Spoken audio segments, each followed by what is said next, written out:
Oh, hey guys, welcome back to my channel. I just decided, and as you can tell, for some reason I'm really hoarse today, and I've got one of my lozenges in, but that usually doesn't do that. It usually gives me a dry throat, and normally most people keep the lozenge on left to the right side or underneath the tongue.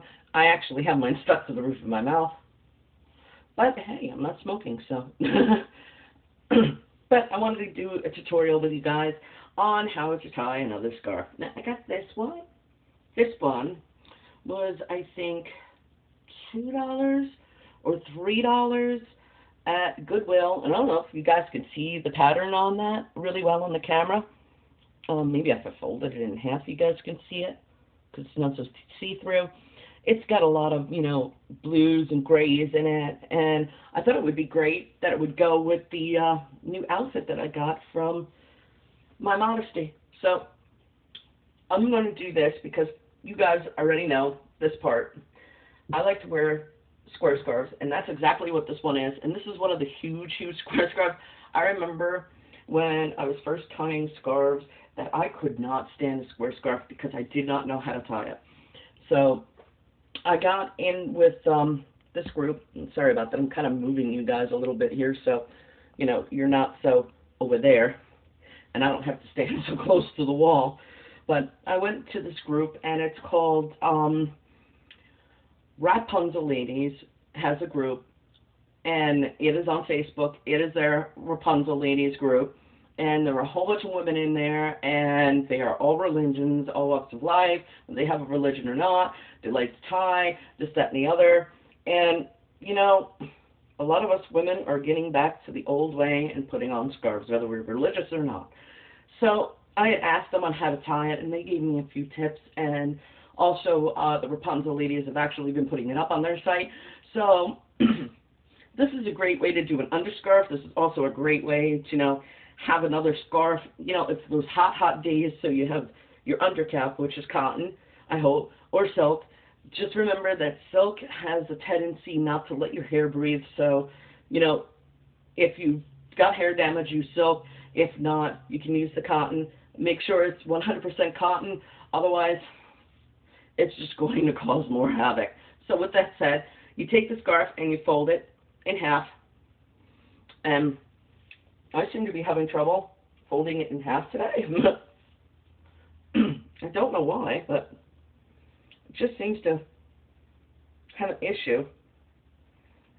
I have to get more black, and I need to get a black square scarf, and I need to get more black outfits because I'm going back to my, traditional black that I always wore. But, yeah.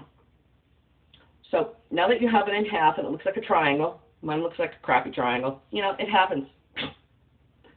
You want to take this, and you want to flip it over your head, and you want to put it, and I like to take mine and put it at the edge of my scarf line.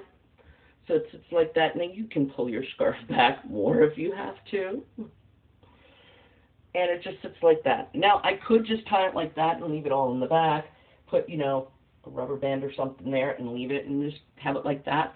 Or, I could do, the traditional bow in the back like I normally do. But today we're going to do it in the normal style.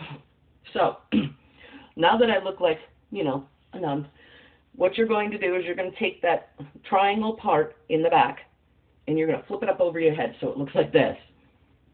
I know, you guys can't see me. This is the triangle part that was in the back. Okay? You've got the two ends. 1, 2. And then in the back is your tail, which you flip up over your head. There's a reason you want to flip it over your head, and you'll see in a minute. Now you take the ends, these two, and you want to put them towards the back, and you want to put a knot in it. So you want to put a knot in it like this. Okay? Not too tight, because you'll still have to probably straighten up the front. As you can see, my underscarf is showing and everything else. Now, I want to straighten up the front, and now I want to make sure that the back is straight because I keep getting bulkies. I don't know if you guys get them, but I do. When I flip my scarf the wrong way, I get bulges. Now, you see, once you throw that back down, you have this. What you're going to do is you're going to take it where you have your knot starting, and you're going to tuck it up under so it sits, and then make sure that the front is all situated. And then once that's situated in the front, you can go ahead and, you know, tuck it as much as you need in the back so it doesn't look like it's, you know, all crazy. And then you tighten it. Okay? And now, you, of course, you can straighten it so you don't have bulgy in the front or bulgy in the back. And then it kind of looks like that. All right? Now, because of the fact that I have issues with my scarf unraveling, you can go ahead and tie another knot in there so it holds it secure. Okay? And you readjust as you need in the front because, of course, it goes up and down. Now, I have two ends. Now, I can either tuck them away or I can crisscross them in the front, make something cute like a little bow here if you wanted. Or something cute like that, or what have you. Or you can even, you know, crisscross it in the front and just tuck it away. Just like this. And keep it like that if you'd like. I mean, some people like that. You can always push it towards the back if you'd like it even further. You know, that's up to you. Me, I do the traditional and I take in my twist.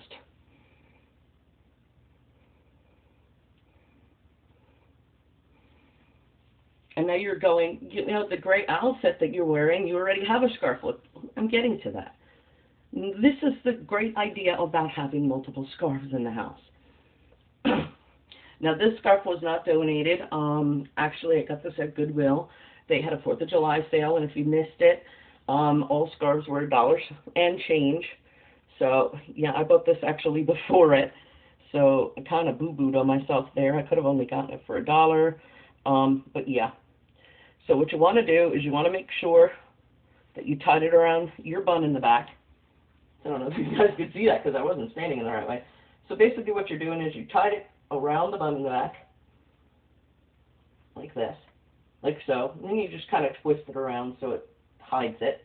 Okay? Now you have that. And of course, you have to constantly adjust this one. So this one's going to be one of those that you really don't want to be doing this really fast with, because it's a nice material, but it has issues. And now, of course, you can leave this one down if you so would like. Or you can put it around here if you'd like. It doesn't give much coverage in the front at all. So, yeah. You can leave it like that. Now, what I like to do is I like to take from my Modesty is one of their headbands. And this is one that's an actual different gray. It's cobalt. It's almost a blue. And I like to put it around so it's underneath the bun in the back, like this, with the tag down, and then just bring it up in the front. So, of course, it's over my ears and everything. And, you know, I could always, if it's too big, tuck it in. I prefer it big. I don't know if you guys do. I love these big things. So I just, you know, put it around the front. Of course, my underscarf wants to keep showing through. We deal with that. Now, this also covers if you know, need the extra layer in the back. You can also be cute and take your tail and make a loop and hold it there so it actually holds it in place if you wanted.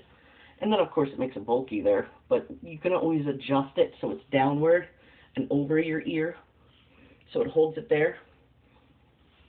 And basically, that is that. Little adjustments here and there if you didn't want, you know, certain stuff showing. And then, of course, for my Muslim brothers and sisters, if you have another hijab that you would like, all you have to do is pin it here and then wrap it around the front, and it'll give you the coverage in the back and the front. Very simple.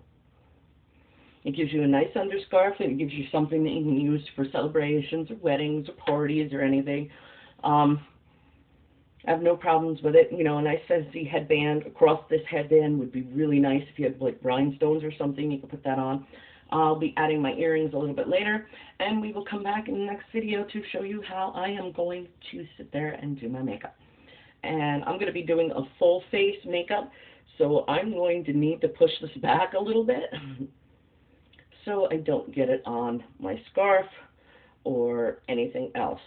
So, with that said, I will see you guys in the next video. Bye guys, be good to each other.